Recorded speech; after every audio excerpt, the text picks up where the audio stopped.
Welcome back to Superior Sunrise. Now joining me is Steve Hilker with Hilker Trucking Company.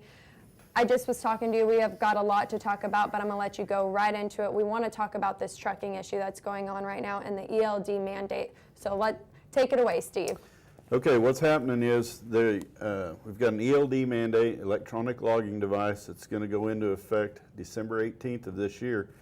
And what that is an electronic logging device on a truck that's going to log every movement of that truck and driver when the key's turned on. What we're trying to do is get a 1-year delay in that mandate so we can get the hours of service amended for livestock. In a nutshell, if you're going to move your cattle over 500 miles, after that you're going to park for 10 hours. You're either going to unload them or your livestock's going to be on that trailer for 10 hours, because the way the hours of service are, when that driver takes his sleeper berth break, it has to be 10 hours unbroken. So what we're up against is the mega fleets and the American Trucking Association. They're for it. What we're trying to do is separate livestock out. We're not trying to fight the whole mandate.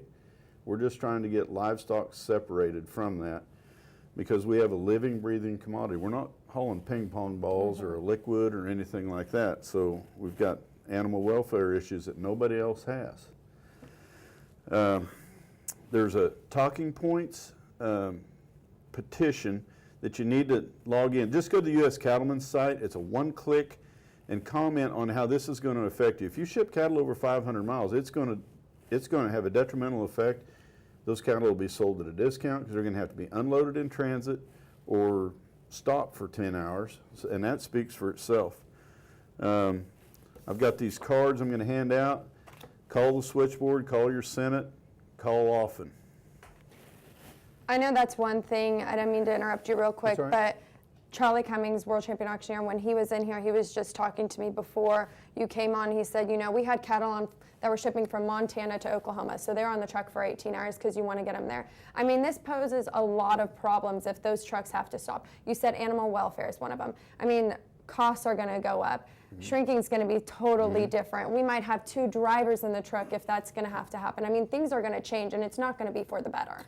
And we have a safety rating or safety performance in the livestock transportation that's so much better than the rest of the industry. My insurance carrier, one of the largest commercial carriers in the United States, said his livestock haulers are 44% less likely to have a claim than all the rest of their insureds. Wow. There's different studies, and the FMCSA used a specific study. It was very narrow to get this pushed through, so they kind of went to pick and choose their data to get this done, and so it's not indicative of what we do. When I was in Washington, D.C., and I met with the FMCSA, and I had some attorneys with me on my transportation committee, and I laid out what we do in the livestock transportation industry, and when I was done, the attorney for the FMCSA leaned up and said, why don't you just ship them by train? That's how much the disconnect is on what we actually do from the people's perception that regulate us. They think, we'll just ship them by train. That stopped 50-some years ago. It's not possible. So Secretary Chow, when she was asked in a hearing about how is she going to, Transportation Secretary, how is she going to handle the ELD mandate in livestock transportation, the first thing she said was, well, of course we're worried about our pets. There again, the total disconnect of what we do. So we need people to call their senator. We've gotten it through the House on the appropriations bill. We've got to get it through the Senate, and it's going to come right down to a vote in December, and this mandate goes in December, so we have no wiggle room. So we've got to have people call, go back to the U.S. Cattlemen's site, click on that one button, and it will take you right to the comments, and comment how it's going to affect you negatively. Long distance, anything over 500 miles, they're going to have to stop in transit.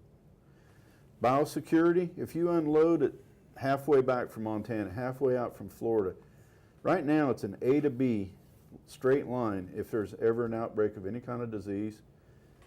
Now when you unload in a common facility, you have commingling, and the ability to trace that outbreak stops at that facility when they unload it.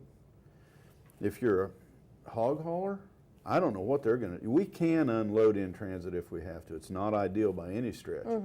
Those guys can't. Yeah. And the Pork Producers Council is one to put the petition together that will have, that there's another link to that on U.S. Cattlemen's. They did a really nice job of petitioning for all of us. It's actually beekeepers, insect haulers, Wow. live fish. They're things that I'd never even thought about have the same problems that we do. Well, Steve, I wish we had more time to talk about this, but like you said, contact your elected officials. I mean, this doesn't just affect people in the livestock industry. These aren't our pets. This is the food that's going on your table. So please give your officials a call and try to help us out in this livestock industry. Try to help yourselves out because it's for everybody. I want to thank you for being on this morning. When we come back, Hunter Cure. Don't go anywhere.